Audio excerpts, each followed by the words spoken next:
Okay guys, we're back, and yesterday, or actually 2 months ago, I met this gentleman with this beautiful red Corvette, and this is a 1962, correct? Correct. Okay, and basically he's such an amazing person that he actually lets little kids sit in the car and enjoy the car. He'll let you sit in the car if you ask nicely. And the thing is that usually people with Corvettes are very, very particular about people sitting in the cars and touching the cars and everything, but he actually enjoys his car and drives it and uses it, unlike most people who try to, put it in a garage, put it in a bubble. He has several other cars. Actually, tell the subscribers about the other stuff you got. Well, of course, I obviously have Corvettes. I actually have three. I have two Gen 1s and a 66 black on black coupe.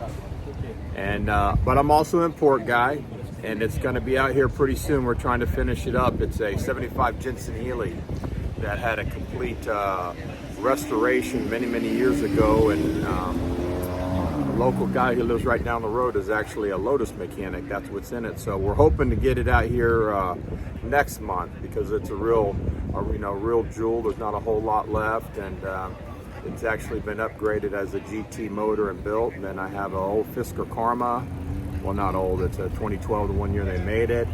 And I actually have a 1980 Camaro Resto mod that's being finished up. So been real lucky, and I'm gonna try to sell a couple of these things as well. I just love all the cars.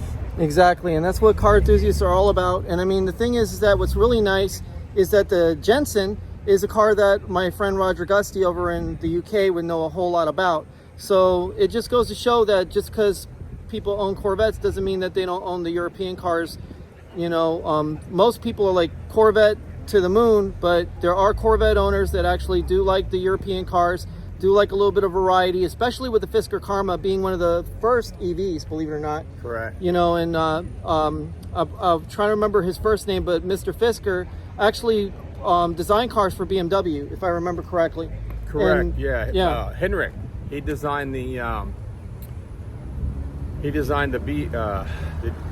DB Aston Martin, and he also did the big BMW, the Z8. Yeah, exactly. So if you guys remember back in the past, and I'm pretty sure you remember Chris Bangle. So Chris Bangle was actually the one who did the Bangle butt BMWs. They were the 6 Series, some of the 7 Series, where they had like a bustle back on them. And I think Heinrich Fisker was after that with the Z8, if I remember correctly, with the M5 engine in it. And the Z8 was a very special car because it had the banjo steering wheel, it had all the gauges mounted in the center, and it was, akin to the 507.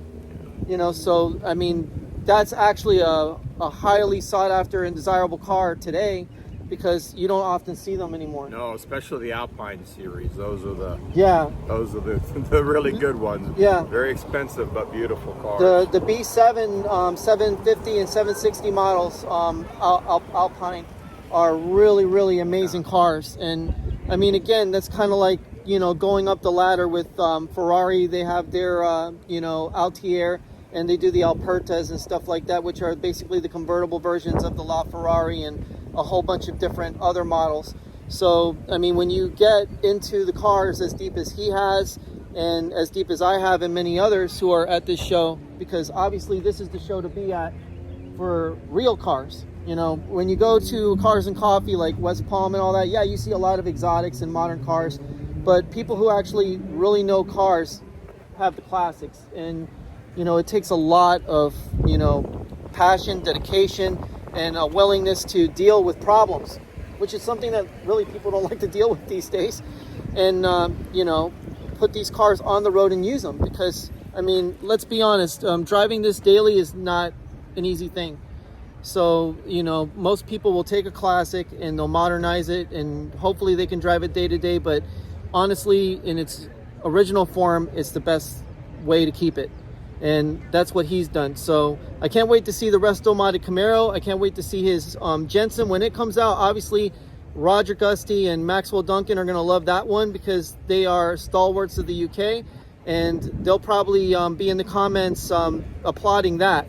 But My friend, please, your name? Oh, Christopher. Christopher. Good to see you again. Yeah. And hopefully next month we'll have the Jensen out here. Yeah, and I can't wait to do a full, rundown on that car, every element of it and everything. But yeah, as you can see, Corvette owners are not just Corvette owners. They own a little bit of everything and have what we call variety, the spice of life. All right, guys, we'll get back to you with another one.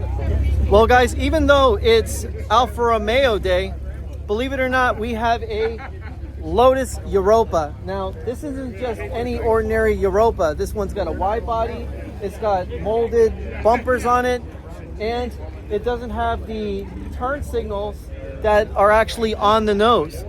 So, if we look here, just look at that cute little face. That's definitely the face of a tree frog. But without a doubt, I love the modern touches to this car. It's got a sunroof. And if we look on the inside, the black leather, the Lotus steering wheel, and the wooden dash. And of course, it's got a man pedal, which no man should be out without a man pedal. But right here, this has got a Renault Alpine 110 engine. It's got individually tuned headers into a single collector out a megaphone pipe, and it's got the Panasport 13-inch wheels with really grippy tires. So right here, as you can see, you have twin gas tanks.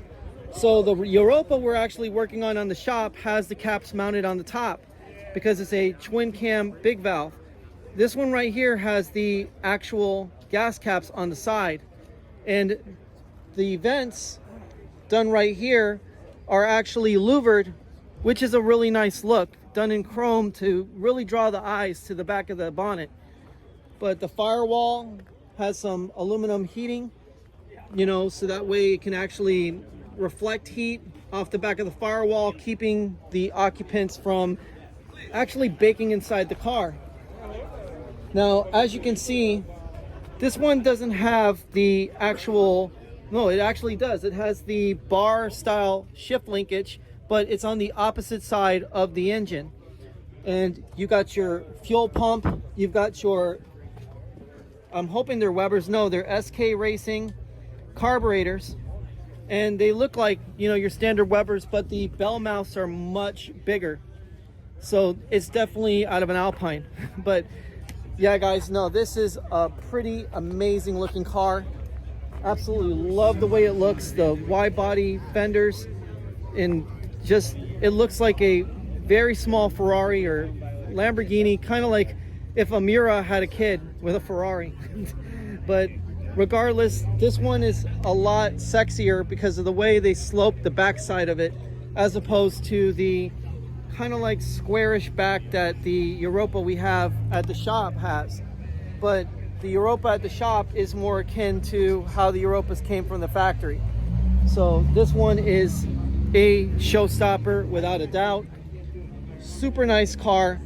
And we're gonna go ahead and take a look at a lot of the Alfa Romeos that are here, plus a 500X. So get back to you guys in another one.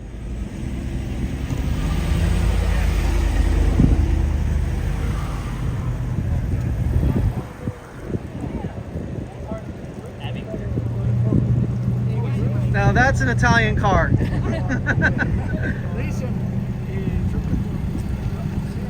And you can't have an Italian car without a beautiful lady. That's the thing about Italian cars. They come with an accessory. Yeah, no, you look amazing, and so does the car. I mean, this is such a, amazing machine, because believe it or not, that whole structure is all carbon fiber, which, when you remember what kind of cars came with a structure like that, Porsche Carrera GT, the Enzo Ferrari, the La Ferrari, the F40, the F50, I mean, those cars cost 3 times what this car costs. So for this car to have that, and I heard that you can't even open up the front of this thing. So the front can't be opened.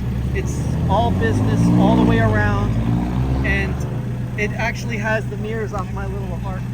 I know those cars. Yeah, mine's the little rodent color, the mouse there's another Fiat. They keep on passing by, never park. But yeah, no, mine's got a Scorpion cut out in there. No, but thank you. Yeah, you too.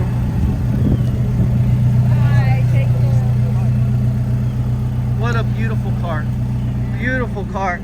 And it's the Alfa Romeo red, the proper red. It's not the Rosa Corsa or the, you know, I'm trying to remember the other red that they had, but this is a proper Alfa red. Thank you. Awesome car. Have a great one, guys.